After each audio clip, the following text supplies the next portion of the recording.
বন্ধুরা, বাংলাদেশে দিন দিন ধনী মানুষের সংখ্যা বেড়েই চলছে।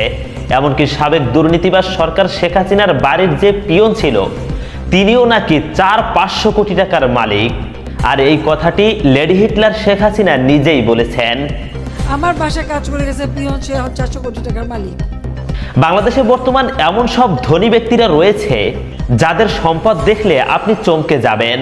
তাই আজকের ভিডিওতে আমরা জানতে চলেছি নতুন জরিপে বাংলাদেশের সবচেয়ে ধনী 10 ব্যক্তি সম্পর্কে। আমাদের তালিকার 10 নম্বরে রয়েছে শাকিব খান। ঢাকায় সিনেমার শীর্ষ নায়ক শাকিব খান। দেশের চৌহদ্দি পেরিয়ে ভারতীয় সিনেমায়ও অভিনয় করছেন তিনি। বাংলাদেশ ও পশ্চিমবঙ্গে অগণিত ভক্ত রয়েছে তার। দীর্ঘ ক্যারিয়ারে সফলতার পাশাপাশি অর্থবিত্তেও ভরে উঠেছে তার ঝুলি। সম্প্রতি ভারতীয় একটি গণমাধ্যম তার সম্পদের হিসাব সামনে এনেছে। দীর্ঘ ক্যারিয়ারে অসংখ্য সিনেমায় অভিনয় করেছেন শাকিব খান। এছাড়াও বিভিন্ন ইভেন্ট ও বিজ্ঞাপন থেকে টাকা আয় করেন তিনি। নানা ব্র্যান্ডের সঙ্গেও যুক্ত এই তারকা। রয়েছে নিজের ব্যবসাও। ভারতীয় একটি গণমাধ্যমের দাবি প্রায় $20 মিলিয়ন মালিক শাকিব খান। TV9 বাংলার এক প্রতিবেদনে সম্প্রতি উল্লেখ করা হয়েছে শাকিব খান মোট $20 মিলিয়ন মালিক। বাংলাদেশি টাকায় যা প্রায় 235,07,84,000 টাকা। প্রতিবেদনে আরো বলা হয়েছে বেশ কিছু জায়গা সম্পত্তিও রয়েছে শাকিব খানের। বাংলাদেশের শীর্ষ ধনী হিসাবে আমাদের তালিকার 9 নম্বরে রয়েছে ক্রিকেটার সাকিব আল হাসান। বাংলাদেশ ক্রিকেট দলের অন্যতম তারকা অলরাউন্ডার সাকিব আল হাসান। বাংলাদেশ ক্রিকেটের সবচেয়ে সফল ক্রিকেটার সাকিব আল হাসান কেবল 22 গজের মাঠেই সফলতা নয়, মাঠের বাইরেও বেশ সফল বাংলাদেশ ক্রিকেটের এই পোস্টার বয়। ক্রিকেট খেলার পাশাপাশি বিভিন্ন ব্র্যান্ডের সঙ্গে চুক্তি আছে তার, এমনকি ব্যবসার সঙ্গেও যুক্ত তিনি। বিভিন্ন পণ্যের ব্র্যান্ড অ্যাম্বাসাডার হয়েও তিনি প্রচুর অর্থ উপার্জন করেছেন। চলতি বছরেই মাগুরায় 1 আসন থেকে আওয়ামী লীগের হয়ে জাতীয় সংসদ সদস্য হয়েছিলেন তিনি। কিন্তু একটা প্রশ্ন সবার মনেই ঘুরপাক খায় এবং সবাই জানতে চান সাকিবের মোট সম্পত্তির পরিমাণ কত। ইতিমধ্যেই সেই তথ্য জানা গিয়েছে।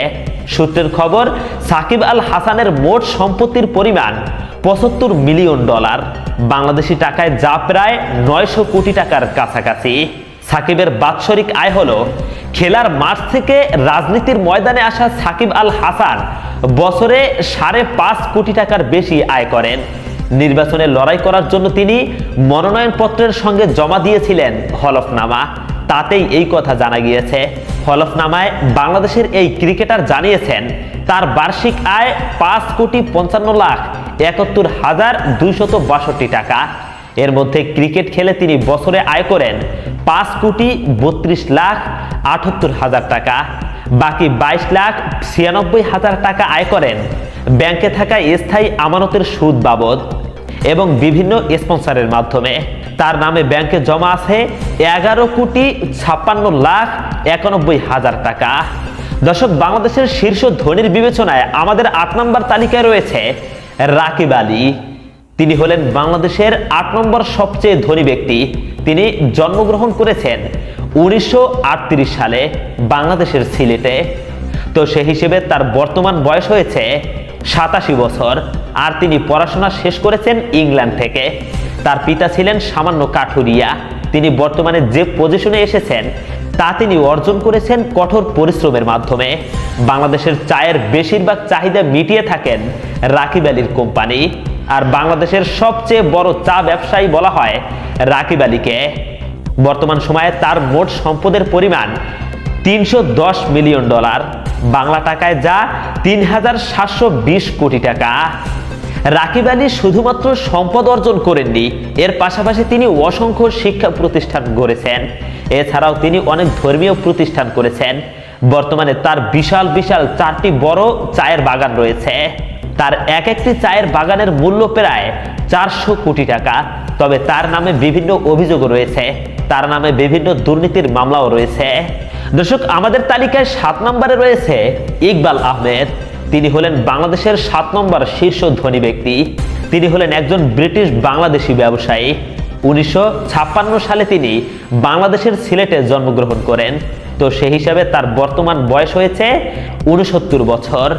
মিডিয়ার রিপোর্ট অনুযায়ী বর্তমান সময়ে তার মোট সম্পদের পরিমাণ 350 মিলিয়ন ডলার, বাংলা টাকায় যা 4200 কোটি টাকা। তবে ধনী ব্যক্তিরা তাদের সঠিক সম্পদের পরিমাণ কখনোই প্রকাশ করে না, কারণ তাদের মোট সম্পদের উপরে সরকারের ট্যাক্স দিতে হয়। ইকবাল আহমেদ শুধুমাত্র চিংড়ি মাছের ব্যবসা করে এত সফলতা পেয়েছেন। তিনি এত বড় ব্যবসায়ী হওয়া সত্ত্বেও তার নামে কোনো দুর্নীতির অভিযোগ নেই। বলা হয়ে থাকে তিনি সঠিক পথেই এত কোটি টাকা অর্জন করেছেন। আর বর্তমানে তিনি লন্ডনে বসবাস করছেন এবং তার কোম্পানির নাম হচ্ছে সি মার্ক। এছাড়া তার আরেকটি কোম্পানির নাম হচ্ছে ইফকো ব্র্যান্ড। আর তার ব্যবহৃত প্রথম গাড়িটি হলো BMW 7 সিরিজ। এছাড়া তিনি আরো ব্যবহার করে থাকেন ব্রিটিশ বিখ্যাত রোলস রয়েস। পৃথিবীর বড় বড় বিখ্যাতরা এ ধরনের গাড়িগুলো ব্যবহার করে থাকে। দর্শক, আমাদের তালিকায় 6 নম্বরে রয়েছে মহিউদ্দিন খান আলমগীর। তিনি হচ্ছেন বাংলাদেশের 6 নম্বর ধনী ব্যক্তি।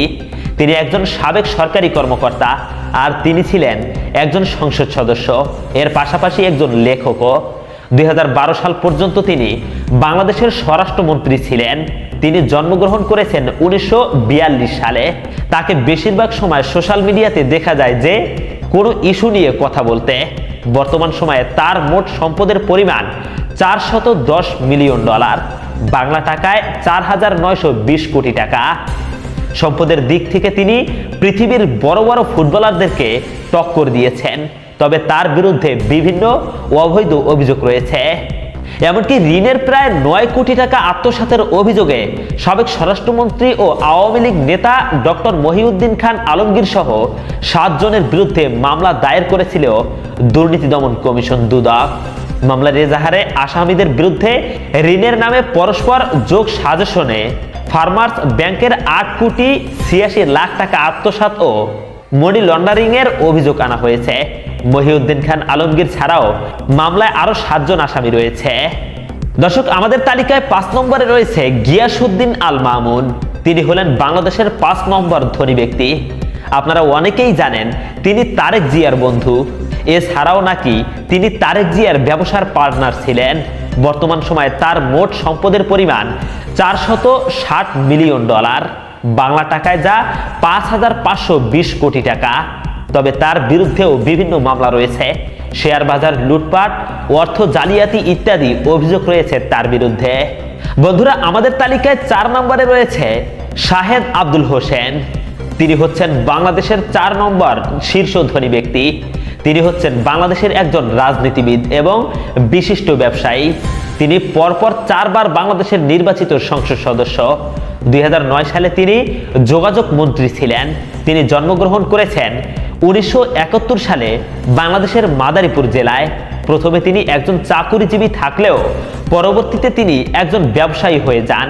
তার ব্যবসা প্রতিষ্ঠানের নাম হচ্ছে সাসকো গ্রুপ। 2012 সালে তাকে পদ্মা সেতুর দুর্নীতিতে বিশ্ব ব্যাংক তাকে অভিযুক্ত করেছিল। এছাড়া বিভিন্ন নিউজে বলা হয়েছে তিনি নানা ধরনের দুর্নীতির সাথে জড়িত হয়েছেন। মিডিয়ার রিপোর্ট অনুযায়ী বর্তমান সময়ে তার মোট সম্পদের পরিমাণ 1 বিলিয়ন ডলার, বাংলা টাকায় প্রায় 12,000 কোটি টাকা। বন্ধুরা, আমাদের তালিকার 3 নম্বরে রয়েছে লেডি হিটলার শেখ হাসিনার ছেলে সজীব অজেদ জয়। তিনি হচ্ছেন বাংলাদেশের 3 নম্বর শীর্ষ ধনী ব্যক্তি। বলা হয়ে থাকে তিনি কোনো আবিষ্কার ছাড়াই একজন বিজ্ঞানী। বর্তমান সময়ে তার মোট সম্পদের পরিমাণ 1.5 বিলিয়ন ডলার, বাংলা টাকায় প্রায় 18,000 কোটি টাকা। তবে সজীব অজেদ জয় এত কোটি টাকার মালিক কিভাবে হলেন তার রহস্য এখনো পর্যন্ত সমাধান হয়নি। তিনি বিভিন্ন লাক্সারিয়াস গাড়ি ব্যবহার করে থাকেন। তার কালেকশনের অন্যতম একটি গাড়ি হচ্ছে BMW 7 সিরিজ।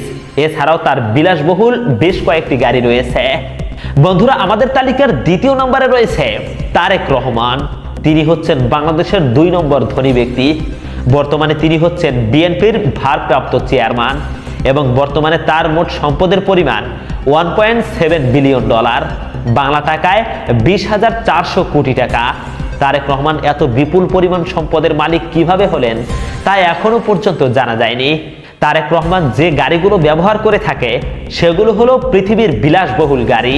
তার বেশিরভাগ গাড়িগুলো বুলেট প্রুফ হয়ে থাকে, যে গাড়িতে বুলেটের কোনো প্রভাব পড়ে না। এবং তিনি যে গাড়িটি ব্যবহার করে থাকেন সে গাড়িতে বিএনপির নাম্বার প্লেট ব্যবহার করা হয়েছে। দর্শক, আমাদের তালিকায় প্রথম নম্বরে রয়েছে সায়েম সুবহান আনভির। বর্তমানে তিনি হচ্ছেন বাংলাদেশের সবচেয়ে ধনী ব্যক্তি। এর আগে বাংলাদেশের সবচেয়ে বড় ধনী ব্যক্তি ছিলেন সালমান এফ রহমান, কিন্তু তাকে গ্রেফতার করা হয়েছে এবং তার সম্পদ বাজেয়াপ্ত করা হয়েছে, যার কারণে তিনি বাংলাদেশের ধনী ব্যক্তিদের তালিকা থেকে ছিটকে গেছেন। তো যাই হোক, সায়েম সুবহান আনভির বসুন্ধরা গ্রুপের চেয়ারম্যান।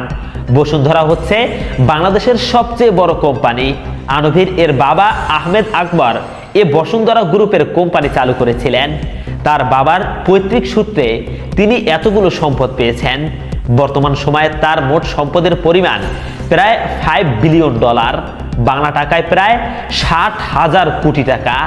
এই পরিমাণের সম্পদ নিয়ে তিনি বাংলাদেশের সবচেয়ে বড় ধনী ব্যক্তি। যেমনটা জানেন, বসুন্ধরা গ্রুপের প্রায় অনেকগুলো শাখা রয়েছে এবং বাংলাদেশের প্রায় সব ধরনের পণ্য বসুন্ধরা গ্রুপের রয়েছে। এছাড়া বসুন্ধরা গ্রুপের চেয়ারম্যান আনভির যে বাড়িটিতে বসবাস করে সে বাড়িটি বাংলাদেশের সবচেয়ে দামি বাড়ি বলে গণ্য করা হয়। তার বিলাসবহুল এই বাড়িটি করতে প্রায় 1000 কোটি টাকা খরচ করা হয়েছে। চমকে যাওয়ার ব্যাপারটি হচ্ছে তার একটি ব্যক্তিগত প্রাইভেট বিমান রয়েছে। বাংলাদেশের মাত্র হাতে গোনা কয়েকজন ব্যক্তি রয়েছে যারা প্রাইভেট বিমান ব্যবহার করে থাকে। দর্শক, এই হলো আমাদের আজকের ভিডিও। পরবর্তীতে এমন সুন্দর সুন্দর ভিডিও পেতে হলে এখনই আমাদের চ্যানেলটি সাবস্ক্রাইব করুন। আসসালামু আলাইকুম ওয়া রাহমাতুল্লাহ।